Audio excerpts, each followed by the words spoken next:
सदाचरणाने जीवन जगत असतानाही दुःखाचे प्रसंग आपल्या जीवनात भोगणाऱ्या मनुष्यांना तुकोबाराय या अभंगातून मोलाचं मार्गदर्शन करतात. तुकोबाराय म्हणतात, भल्या ग्रहस्था, तू सदाचरणाने जीवन जगत असताना हा दुःखाचा भोग जो तुझ्या जीवनात घडतो आहे हा कोणत्या कर्माचा हे तू नीट लक्षात घे. आता तू जे सत्कर्म करतो त्याचा हा वाईट भोग नव्हे.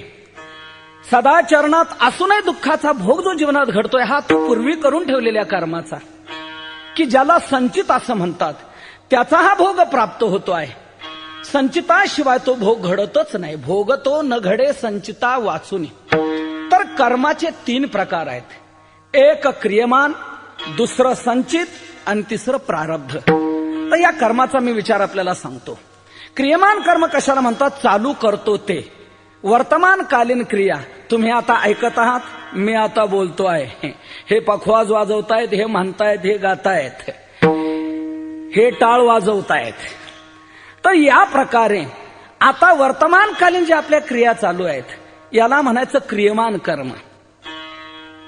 आणि करून ठेवलेलं जे आहे, जो साठा आहे त्याला म्हणायचं संचित, स्टॉक. याच्यात सम हा उपसर्ग आहे आणि ची चिनोती हा धातू आहे. त्याचा अर्थ आहे गोळा करणे, एकत्र करणे. म्हणजे चांगल्या प्रकारे एकत्र करून ठेवलेलं त्याचं नाव संचित. आणि तिसरं कर्म आहे प्रारब्ध. या प्रारब्ध शब्दात प्र आणि आ हे 2 उपसर्ग आहेत आणि रभ हा धातू आहे. रभचं रब्ध म्हणतं. म्हणजे चांगल्या प्रकारे भोगायला ज्याचा आरंभ झालेला आहे त्याला म्हणतात प्रारब्ध. असे कर्माचे 3 प्रकार आहेत. तर या कर्मापैकी कोणत्या कर्माचा भोग आपल्या जीवनात घडतो? तर संचिताचा. संचिताशिवाय तो भोग घडत नाही असं तुकोबाराय म्हणतात. चालू करतो त्या कर्माचा भोग घडत नसतो. पूर्वी जे करून ठेवलेले त्याचा आता भोग घडत असतो. आणि आता जे आपण करत आहोत याचा भोग आपल्याला पुढे प्राप्त होणार आहे. आपल्याला शेतकऱ्यांच्या भाषेत सांगतो म्हणजे झटकन लक्षात येईल. शेतकरी शेतीमध्ये जी पेरणी करतो ना, पेरणी, त्याला म्हणावं क्रियमान कर्म. नंतर वेटाळणी करून, कापणी करून, जे मळणी यंत्रातून बाहेर काढून बळदात, पोत्यात, पेवात साठवून ठेवतो ना त्याला म्हणायचं संचित. आणि त्याच्यातून पायल्या 2 पायल्या काढून जे गिरणीत दळायला पाठवलेलं ना त्याला म्हणायचं प्रारब्ध. आता मला एक सांगा, आज जी आपण भाकरी खात आहोत ही आज पेरलेल्या धान्याची खातो का? नाही. पूर्वी पेरलेलं, तयार झालेलं, साठवून ठेवलेलं त्याच्यातलं काढतो आणि त्याची आज आपण भाकरी खात असतो. आणि आज जे आपण पेरत आहोत हे पुढे तयार होणार आहे, मग साठवलं जाणार आहे, मग आपल्याला ते खायला प्राप्त होणार आहे. म्हणजे भोग जो घडतो तो संचितातला, आता क्रियमानातला नाही. तसं आपण जीवनात सदाचरणात असतानाही दुःखाचा भोग जर आपल्या जीवनात येत असेल तर आताच्या सत्कर्माचा तो वाईट भोग नव्हे, तर पूर्वी करून ठेवलेलं जे कर्म आहे, संचित जो स्टॉक आहे आपला, त्याच्यातून आपल्याला भोग प्राप्त होत असतो. केले कर्म झाले तेथे भोग आले, उपजले मेले ऐसे किती, उपजले मेले ऐसे किती, उपजले ऐसे किती. केले कर्म झाले तेची भोगा आले, उपजले मेले ऐसे किती.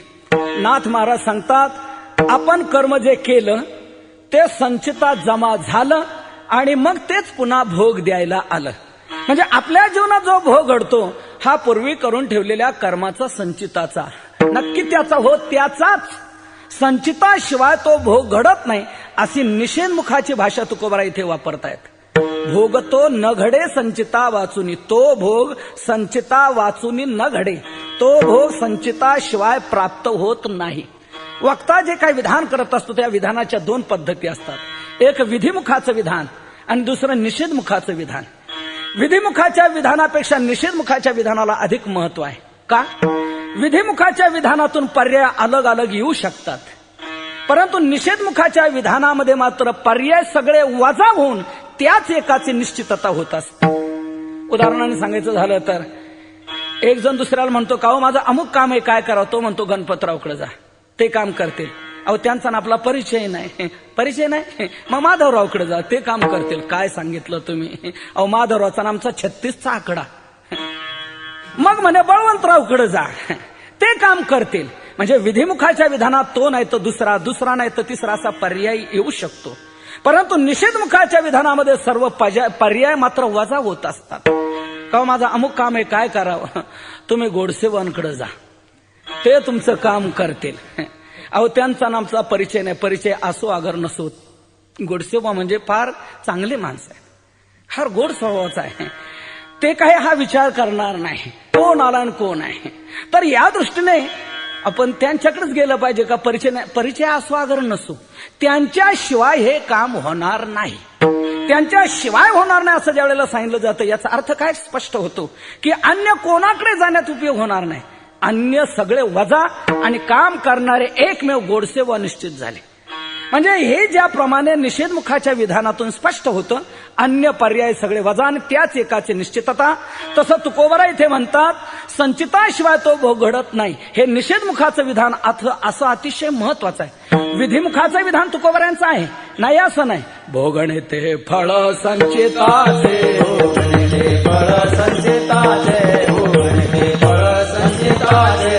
हो, हे विधिमुखाचं विधान आहे. भोग हे संचिताचं फळ आहे.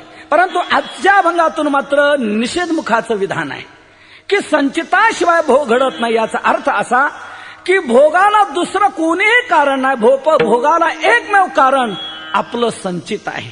म्हणून भोगतो न घडे संचिता वाचून, असं तुकोबाराय स्पष्ट म्हणतात. मग का हो तुकोबाराय, जर संचिताने भोग प्राप्त होतो असं तुमचं म्हणणं आहे, संचिताशिवाय घडत नाही, मग असा भोग जर आमच्या जीवनात घडला गेला तर अशा वेळेला आम्ही काय करावं? तुकोबाराय काय करावं हे उत्तरार्धात सांगतात. करावे ते मणी समाधान, करावे ते मणी समाधान, करावे ते मनी समाधान. उत्तरार्धात तुकोबाराय सांगतात मनी ते समाधान करावे, मनात ते समाधान करून घ्यावं. म्हणजे जसा भोग प्राप्त होईल त्यात समाधान मानावं, जे घडेल त्यात समाधान. मग काही घडो, जे घडेल त्यात समाधान मानायला शिका. मग दिवाळं जरी निघालं तरी समाधान माना. तुम्ही म्हणाल कसं काय माना? तुकोबाराय म्हणतात मी मानलं की नाही, बरे झाले देवा निघाले दिवाळे. दिवाळं जरी निघालं तरी बरं झालं असं समजा. बायको जरी मेली तरी समाधान माना. मरू नये कोणाची बरं का, पण यदा कदाचित मेलीच तर समाधान मानायला शिका. जे घडेल त्यात समाधान मानायचं. परंतु माणसं समाधान मानत नाहीत, रडत बसतात. अशी होती आणि तशी होती. मला सांगा रडून उपयोग काय? रडून काही उपयोग नाहीये. म्हणून तुकोबाराय म्हणतात जे होईल त्यात समाधान मानायला शिका. तुम्ही म्हणाल का समाधान मानावं आम्ही? का समाधान मानावं याच्या दोन पद्धती मी आपल्याला सांगतो, दोन कारण सांगतो. पहिलं कारण असं की तुम्ही त्यात बदल करू शकत नाही. म्हणजे संचितानुसार जो भोग घडणार आहे, घडतो आहे, त्याच्यात तुम्ही बदल करू शकत नाही. ते भोगावंच लागणार. बदल कोणी आजपर्यंत केला नाही, करू शकत नाही, शक्य नाही. आजपासून तुम्ही एक लक्षात घ्या, जीवनात विचारात घ्या की जो जो भोग घडतो आहे आपल्या जीवनामध्ये, तो घडत असताना आपली त्याबाबतची अपेक्षा नसतानाही तो घडतो आहे. याचा अर्थच असा की तो आपल्या इच्छेवरचा भाग नाही. जो भोग घडून आलेला आहे त्याच्यात आपण बदल करू शकत नाही, टाळू शकत नाही, तो भोगावाच लागणार. कर्मशास्त्राचा अबाधित सिद्धांत आहे, ना भुक्तं क्षीयते कर्म कल्प कोटी शतैरपि. अभुक्तं कर्म न क्षीयते. ज्या कर्माचा भोग झालेला नाही ते कर्म नष्ट होत नाही. अवश्यमेव भोक्तव्यम कृतं कर्म शुभाशुभम. केलेला शुभाशुभ कर्म अवश्य भोगावंच लागतं, त्याच्यात कोणीही बदल करू शकत नाही. तुम्ही म्हणाल आमचे वशिले आहेत. कुठपर्यंत वशिला तुमचा?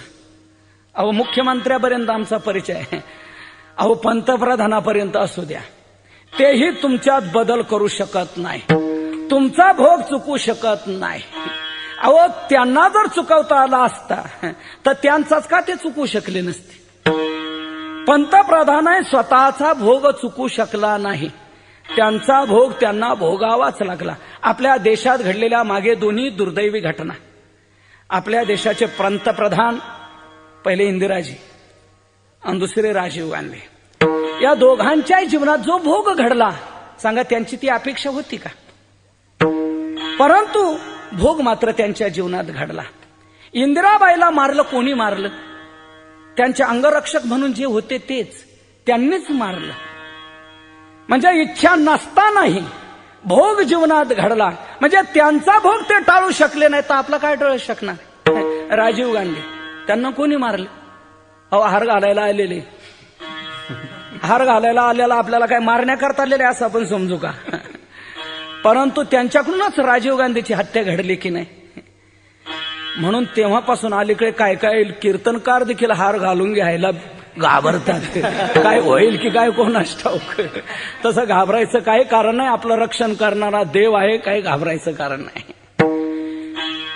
जे पंतप्रधान होते त्यांनाही त्यांचा भोग चुकू शकला नाही तर ते तुमचा आमचा काय चुकू शकणार आहे? याहीपेक्षा पुढे जाऊन सांगतो, देवाधिकापर्यंत जरी तुम्ही पोहोचलात तरी देवाधिकाही तुमचा भोग चुकवू शकत नाहीत. नाथ महाराजांची सुंदर मार्मिक ओळी आपण ध्यानात घ्या. अदृष्टा अधीन शरीर तेथ आलिया ही हरिहर, अन्यथा न करवे अनुमात्र वेदशास्त्र संमत. अदृष्टाधीन शरीर आहे, हरी आला काय आणि हर आला काय तो याच्यात बदल करू शकत नाही. ते निश्चित भोगावंच लागतं. अहो हरीला आणि हरालाही आपला भोग चुकलेला नाहीये, त्यांना देखील आपला भोग भोगावा लागलेला आहे. ज्ञानोबारायांचा एक प्रसिद्ध अभंग आहे. त्या अभंगातून ज्ञानोबारायांनी सगळी मोठ्यांची दिवाळी जाहीर केलेली आहे. देवाधिकांना त्यांचा कसा भोग भोगावा लागला. स्वैराचारी जीवन जगणाऱ्या अशा माणसांना उद्देशून ज्ञानोबारायांचा तो अभंग आहे. तुकोबारा म्हणतात, भल्या ग्रहस्था हे गव्हारा, हे मूर्ख मनुष्य, तू कसाही वागतो, काही खातो, काही पितो आणि काही करतोस. तुला काय वाटतं हे केलेलं कर्म संपलं? नाही, हे केलेलं कर्म तुला बघ भोग द्यायला येणार आहे. कर्म भोग दिल्याशिवाय नष्ट होत नाही, हे नीट लक्षात घे. आम्ही चुकू, अरे कोणी चुकू शकत नाही, देवतादी चुकू शकत नाही, तर बघ अरे भगवान श्रीकृष्ण, पण त्यांना जराव्यात मान मारतोय आणि निजधामाला जावं लागते, हे तू लक्षात घे. अरे दशरथ राजा, त्याला पुत्र पुत्र करत म्हणावं लागलं की नाही. मर्यादा पुरुषोत्तम प्रभू रामचंद्र, त्यांना देखील वनाला जावं लागलं की नाही. रावण इतका शक्तिशाली होता पण त्यालाही मरावं लागलं की नाही. हे कशामुळे? हे लक्षात घे की कर्म हे भोग दिल्याशिवाय नष्ट होत नाही. ज्ञानोबाराय स्पष्ट सांगतात की कर्मामुळेच दशरथाला हे राम करत मरावं लागलं की नाही. कर्मे दशरथ वियोगे मेला, कर्मे दशरथ वियोगे मेला, कर्मे श्रीराम वनवासा गेला, कर्मे श्रीराम वनवासा गेला, कर्म रावण क्षयो पावला, कर्मे रावण क्षयो पावला, वियोग घडला सीता देवी पर्यसी गवारा सादर, पर्यसी गवारा सादर, वियोग घडला सीता देवी वयसी गवारा सादर, वयसी गवारा कर्मे दशरथ वियोगे मेला, कर्मे श्रीराम वनवासा गेला, कर्मे रावण क्षयो पावला, वियोग घडला सीतादेवी. कर्म हे कोणालाही भोग दिल्याशिवाय नष्ट होत नाही. श्रावण बाळाला मारलं ना, म्हणून ते कर्म दशरथाला भोगावं लागलं. हे राम करत मारावं लागलं. प्रभू रामचंद्रांचा राज्याभिषेक ठरला होता, परंतु राज्याभिषेक होऊ शकला नाही. वास्तविक मुहूर्त काढलेला होता. मुहूर्त काढणारा साधा भडबुंजा ब्राह्मण कोणी नव्हता, साक्षात कुलगुरू वशिष्ठ मुनी. त्यांनी राज्याभिषेकाचा मुहूर्त काढूनही राज्याभिषेक होऊ शकला नाही. जो पाय राजसिंहासनावर चढायचा तोच पाय वनाच्या रस्त्याला लागला. का? कर्म कारणीभूत. किम कुर्वन्ति शुभाग्रहा वशिष्ठ दत्त लग्नश्च राम किम भ्रमते वनम. वशिष्ठाने मुहूर्त काढूनही रामाला का न वनाला जावं लागलं, याचा अर्थच असा, कर्म हे कारणीभूत आहे. कर्म हे भोग दिल्याशिवाय नष्ट होत नाही. पुढे वनात गेल्यानंतर तरी समाधान का? पंचवटीला पर्णकुटी बांधून तिथे राहिले, परंतु तिथे तो कुत्रा आला आणि तो सीतामातेला घेऊन गेला. वियोग घडला सीतादेवी. रामप्रभूंना सीतेचा वियोग होतो आहे. बरं, एकदाच वियोग झाला यांच्या जीवनात असं नाही, दोनदा वियोग झालेला. हा पहिला वियोग की रावण पळून येतोय. नंतर लंकेवर जय ज्या वेळेला प्राप्त केला, विभीषणाला सीतेला आणायला सांगितलं, लगेच सीतेला रामप्रभूने स्वीकारलं नाही. अग्निपरीक्षा केली, अग्निदिव्यातून सीता निष्कलंक आहे सिद्ध झाल्यानंतर रामप्रभू सीतेला घेऊन अयोध्येला आले. राज्याभिषेक झाला, रामप्रभूंचं राज्य सुरू झालं. काय आनंदात ते राज्य चाललं असेल. झाले राम राज्य काय उणे आमासी. आजही आपण सर्वजण म्हणतो राम राज्य यायला पाहिजे, राम राज्य यायला पाहिजे, पण करता काय, सगळे रावण जर जमा झाले तर राम राज्य येईल कसं? म्हणजे रावणाची प्रवृत्ती समाजामध्ये जोपर्यंत आहे तोपर्यंत रामराज्याचं स्वप्न साकार होऊ शकणार नाही. म्हणून रावणाची प्रवृत्ती संपली पाहिजे आणि राम प्रवृत्ती समाजामध्ये निर्माण व्हायला पाहिजे. रावणाची प्रवृत्ती म्हणजे काय? रावण म्हणजे कोण? जो चोर तो रावण. रावणाने सीता चोरून नेली, तसे जे चोर आहेत ते रावण आहेत. म्हणून भ्रष्टाचार जोपर्यंत देशात शिल्लक आहे तोपर्यंत रामराज्याचं स्वप्न साकार होणार नाही. म्हणून रामराज्य इतकं आनंदात चाललेलं, परंतु त्या आनंदाच्याही राजवटीमध्ये एक धोबी उठला आणि तो बोलला, मी काय तो राम आहे का 6 महिने दुसऱ्याचे घरी राहिलेली बायको घरात घ्यायला. गुप्तचर खात्यातर्फे रामप्रभूंच्या कानावर हे शब्द गेले. रामप्रभूंना ते सहन झालं नाही. कानावर नुसतं आलं की लगेच सांगितलं, लक्ष्मणा अरे रथ जोड आणि या सीतेला अरण्यात नेऊन सोड. हा दुसरा वियोग झालेला आहे. कानावर आलं की लगेच सीतेचा त्याग, याला म्हणतात रामराज्य. आता समोर अविश्वासाचा ठराव येतो तरी खुर्ची सुटत नाही.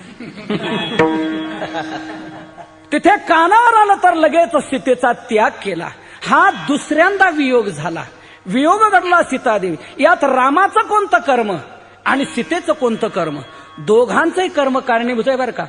रामाचं कोणतं कर्म आणि सीतेचं कोणतं कर्म, या बाबतीत शिवपुराणामध्ये कथा आहे, पद्मपुराणामध्ये कथा आहे. आपल्याला आता सांगायला वेळ नाही म्हणून मी ते सांगत नाही. तर कर्म हे भोग दिल्याशिवाय नष्ट होत नाही. प्रत्यक्ष रामप्रभूंना भोगावं लागलं. भगवान श्रीकृष्णाला जराव्यात बाण मारतोय आणि निजधामाला जावं लागतंय का? कर्म कारणीभूत. म्हणजे देवादिकांनाही कर्मभोग जर चुकला नाही तर तुम्हा मला काय चुकणार आहे? तुम्ही आम्ही कोण? किस गल्ली में गलबला दरे में खसखस, भले भले गेले वाहतून झुरळ म्हणते माझी काय मात. अवताराधिक देवांना कर्मभोग चुकला नाही तर तुम्हा आम्हाला चुकणार आहे का? म्हणून भोग जर भोगावाच लागणार आहे, तो जर चुकू शकत नाही, आपण टाळू शकत नाही, तर मग आपल्या हातात काय आहे? करावे ते मने समाधान, मने समाधान, मने समाधान. तुम्ही काही करू शकत नाही, त्यात बदल घडवू शकत नाही, तो भोग भोगावाच लागणार. तर अशा वेळेला तुमच्या हातात फक्त एक आहे, ते म्हणजे करावे ते मने समाधान. मनात ते समाधान करून घ्यावं. तुम्ही बदल करू शकत नाही. मी मगाशी बोललो होतो, बायको जरी मिली ना समाधान माना, परंतु माणसं समाधान माना तर रडत बसतात. मला सांगा, रडून काय उपयोग? रडून कोणाची बायको परत येणार का? आणि रडून जर कोणाची बायको परत येणार असेल तर आमचं सर्व टाळकर्यांचं सहकार्य. 5व्या पट्टीत रडायचं, आपल्याला हरकत काय? बिचाऱ्याची बायको जर परत येते तर काय हरकत आहे तेवढी मदत करायला. रडून जर परत येऊ शकत नाही तर रडून उपयोग काय? समाधान मानावं. तुकोबारांनी मानले की नाही, बाईल मेली मुक्त झाली देवे माया सोडविली. तिचं कर्म जोपर्यंत होतं, आपले ऋणानुबंध जोपर्यंत होते तोपर्यंत ती राहिली. तिचं कर्म संपलं, भोग देण्याचं या जन्माचं, ती निघून गेली. बरं, तिचं संपलं अगोदर असं नाही, तिचं राहील तर याचा फुटबॉल फुटू शकतो. कधी कोण जाईल हे सांगता येत नाही. तर कर्मभोग हा ठरलेला आहे. ज्या वेळेला जीव जन्माला येतो ना त्याच वेळेला त्याचं आयुष्य ठरलेलं असतं आणि त्याच्या आयुष्याचे कालखंडातले भोग हे ठरलेले असतात. शास्त्रात कर्मविपाक 3 प्रकारचा सांगितलेला आहे. तत्र कर्मविपाकस त्रिविधा, जात्यायुर्भोगा, जन्म प्राप्त होणं, आयुष्य प्राप्त होणं आणि त्या आयुष्याच्या कालखंडात भोग घडणं. हे ते मूळ जे प्रारब्ध घेऊन संचितातून येत असतो ते त्याच वेळेला ठरलं असतं. जन्म कुठं होणार, आयुष्य किती, त्याच्या आयुष्याच्या कालखंडात भोग कोणते हे ठरलेलं असतं. म्हणून त्या प्रकारे त्याच्यात काही बदल होऊ शकत नाही. ज्याचं आयुष्य जिथपर्यंत असेल तोपर्यंत त्यांना आयुष्य संपलं की त्याला जावं लागणार आहे. मी एक आपल्याला उदाहरणाने सांगतो म्हणजे आपल्या डोक्यात झटकन हा विषय फिट बसेल. आपला हा एक रेल्वेचा प्रवास आहे समजायचा. प्रत्येक गाव म्हणजे एक रेल्वे आणि प्रत्येक घर म्हणजे रेल्वेचा एक डबा आणि घरातली माणसं म्हणजे डब्यातली माणसं. आता मला सांगा, जे प्रवासी निघालेले असतात रेल्वेचे प्रवासी, हे सगळे एका ठिकाणी उतरणारे असतात का? नाही. कोण कुठं उतरतो, कोण कुठं उतरतो, कोण कुठं उतरतो. कुठं उतरतो? ज्याने जिथलं तिकीट काढलं असेल तिथं तो उतरतो. मग काहींचं तिकीट एका स्टेशन पुरतं असतं. पुण्याला बसला की हडपसरला उतरला, एका स्टेशन पुरतं तिकीट. परंतु काहींचं तिकीट लांब लचक असतं. गाडी संपते पण तिकीट संपत नाही. त्याचं तिकीट पुढच्या गाडीला चालतं. हे तिकीट कोणतं? हे आयुष्यरूपी तिकीट. आयुष्यरूपी तिकीट ज्याचं जिथे संपेल तिथे त्याला उतरावं लागणार. मग काहींचं तिकीट एका स्टेशन पुरतं. मी सांगितलं आपल्याला, मुलगा नाही, मुलगा नाही, मुलगा नाही. शेवटी योगायोगाने झाला मुलगा. आनंद होतो. लगेच स्वीट मार्ट मध्ये जातो, पेढे आणतो. भाऊसाहेब घ्या पेढे, रावसाहेब घ्या पेढे. कसलं रे? पाठ्याला पोऱ्या झाला म्हणतो. पेढे वाटतो. परंतु अर्ध्या गावाला पेढे वाटून होतात की लगेच पाठीमागून निरोप येतो, भाऊसाहेब अहो पेढे वाटणं बंद करा. झालं काय? पोराने डोळे चांदीचे केले म्हणजे पांढरे केले. सटवला पोरग. पुन्हा वाटतो का पेढे? घ्या पेढे, घ्या पेढे. हो मेला पोरगा घ्या. अहो कसलं पराताय फेकून देतो आणि शिमगा सुरू करतो तिथं. याचा अर्थ काय? समजायचं याचं की याचं एका स्टेशन पुरतं तिकीट. आला, घरातल्या डब्यात शिरला, तोंड दाखवलं आणि उतरला. असं एका स्टेशन पुरतं काहींचं तिकीट. परंतु काहींचं तिकीट लांब लचक असतं. गाडी संपते पण तिकीट संपत नाही. कृपया म्हातारी माणसं काय राग मानू नका बरं का बोलण्याचा. काही काही म्हाताऱ्या माणसांनी इतकी लांब लचक तिकीट काढलेली आहेत. मुलगा मरतो, नातू मरतो, तरी म्हातारा आहे जिवंत. म्हातारा काय केल्या मरत नाही. गावातले सगळे लोक त्याच्या शेवटच्या गोड जेवणाची वाट पाहता, हे म्हातारं मरतय कधी. परंतु ते काय मरत नाही. लोक विचारतात, बाबा वय किती झालं? बाबा म्हणतात 100वर 5. म्हणजे याचं तिकीट दुसऱ्या गाडीला चालू झालं. आयुष्यरूपी तिकीट ज्याचं तिथे संपेल तिथे त्याला उतरावं लागतं. आता मला पुढचं एक मार्मिक सांगायचंय आपल्याला. आपण गाडीतून प्रवास करत असताना आपल्या डब्यातला, आपल्या शेजारचा मनुष्य, त्याचं स्टेशन आल्यावर जर तो उतरला तर आपण रडतो का? का हो तुम्ही उतरले? रडत नाही, उलट म्हणतो बरी झाली मोकळी जागा बसायला. दाटून गेलो तो, हा इकडून म्हणतो तिकडून म्हणतो, बरी झाली मोकळी जागा बसायला. म्हणजे आपल्या डब्यातली जितकी आपली शेजारची माणसं उतरतील तितकं हा जसं समाधान मानतो, तसं आपल्याही जीवनात जे कोणी आपल्या शेजारचे, आपल्या जवळचे जातील त्यावेळेला करावे ते मने समाधान, करावे ते मने समाधान, करावे ते मने समाधान. हो, तुकोबारा म्हणतात मनात ते समाधान करून घ्यावं. कारण भोग हा निश्चित आहे. त्याचं तिकीट जिथं संपलं तिथं तो उतरला. म्हणून आयुष्यरूपी तिकीट जिथे संपतंय तिथे त्याला उतरावं लागतं. म्हणून रडून काही उपयोग नाही. तुकोबारा म्हणतात जे घडेल त्यात समाधान मानायला शिका. करावे ते मनी समाधान, चित्ती असो द्यावे समाधान. चित्तात समाधान ठेवून राहा, तुकोबारा असं म्हणतात. का? कर्मभोग आपण बदलू शकत नाही. हे एक उत्तर आपल्याला मी दिलं. समाधान का मानावं याचं. आता दुसरी बाजू सांगतो, समाधान का मानावं याची. एक लक्षात घ्या, आपल्या जीवनामध्ये 2 प्रकारचे भोग घडतात की नाही. काही सुखाचे भोग घडतात, काही दुःखाचे भोग घडतात. हे 2 प्रकारचे भोग का घडतात? तर कर्मच आपली 2 प्रकारची झालेली असतात. म्हणून आपल्या जीवनात काही चांगली कर्म घडतात आणि काही वाईट कर्म घडतात. लक्षात घ्या, जी चांगली कर्म घडतात त्याचं पुण्य तयार होतं, ते संचिताकडे जमेलं जातं. जे वाईट कर्म घडतं त्याचं पाप तयार होतं आणि ते संचिताकडे जमेलं जातं. पाप पुण्य हे जे संचितात आपल्या जमेला असतं, त्यापैकी पुण्य ज्या वेळेला भोग द्यायला येतं त्यावेळेला आपल्याला सुख मिळतं आणि पाप ज्या वेळेला आपल्याला भोग द्यायला येतं त्यावेळेला आपल्याला जीवनात दुःख भोगायला मिळतं. एक लक्षात घ्या आता, पाप भोगायला ज्या वेळेला येतं त्यावेळेला दुःख होत असतं आणि पुण्य ज्या वेळेला भोग द्यायला येतं त्यावेळेला सुख होत असतं. म्हणजे याचा स्पष्ट अर्थ लक्षात घ्या की पुण्य उपभोगायला येण्यामध्ये आपल्या स्टॉक मधलं पुण्य खर्च पडतंय आणि पाप ज्या वेळेला भोग द्यायला येतं त्यावेळेला आपल्या जीवनात दुःख होतं. ते दुःख जे येतं त्या दुःख येण्यातून आपल्या स्टॉक मधलं पाप खर्ची पडतंय. मला सांगा, आपल्या जीवनातलं पुण्य संपाव का पाप संपाव? आपल्या जीवनातलं पाप संपाव. आणि पाप संपाव जर असं वाटतंय तर त्याकरता दुःखाचे प्रसंग यायलाच पाहिजे. कारण दुःखाचे प्रसंग आल्याशिवाय ते पाप संपू शकत नाही.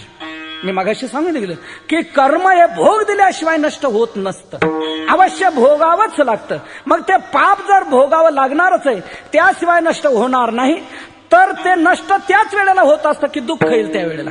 म्हणून जितके दुःखाचे प्रसंग येतील तितके आपल्या चांगलं समजावं की पाप कटत चाललंय, करावे ते मनी समाधान. एक लक्षात घ्या, आपल्या घरात काही चीज वस्तू असतात, चांगल्या वस्तू असतात आणि काही आपल्या घरामध्ये वेगळ्या वस्तू असतात.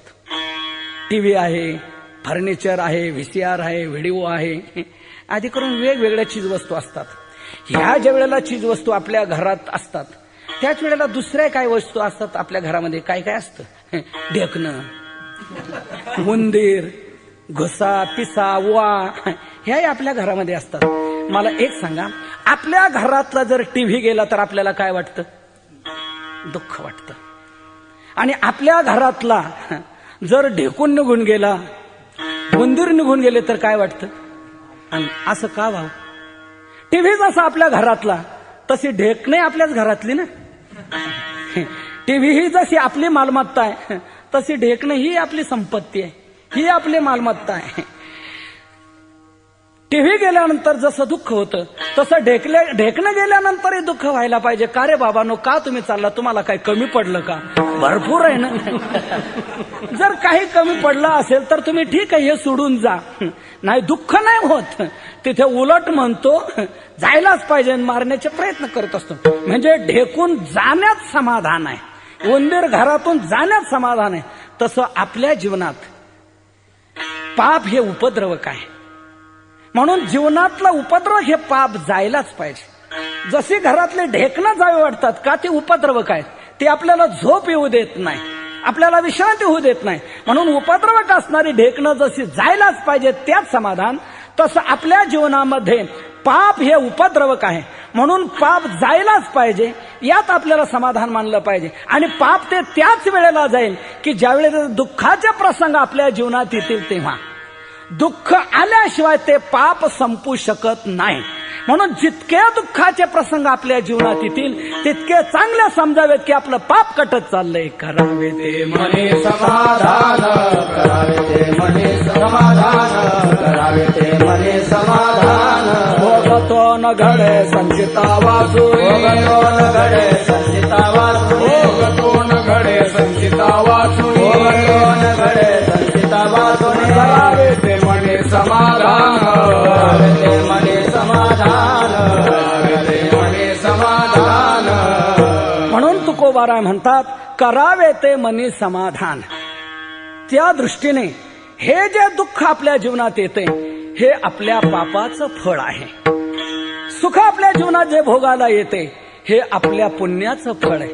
म्हणजे सुख उपभोगायला येण्यामध्ये आपलं पुण्य संपतंय आणि दुःख उपभोगायला येण्यामध्ये आपलं पाप संपतंय. तर मला एक सांगा, जीवनातलं पुण्य संपावं का पाप संपावं? पाप संपावं. पुण्य संपू नये, पुण्य अवश्य राहिला पाहिजे. पाप संपावं आणि पाप संपावं असं जर वाटतंय तर दुःखाचे प्रसंग यायलाच पाहिजे. दुःख आल्याशिवाय ते पाप संपू शकत नाही. हे त्रिवार निर्विवाद निश्चित गोष्ट आहे. म्हणून जितके दुःखाचे प्रसंग आपल्या जीवनात येतील तितकं समाधान मानावं. करावे ते मने समाधान, करावे ते मने समाधान, करावे ते मने समाधान.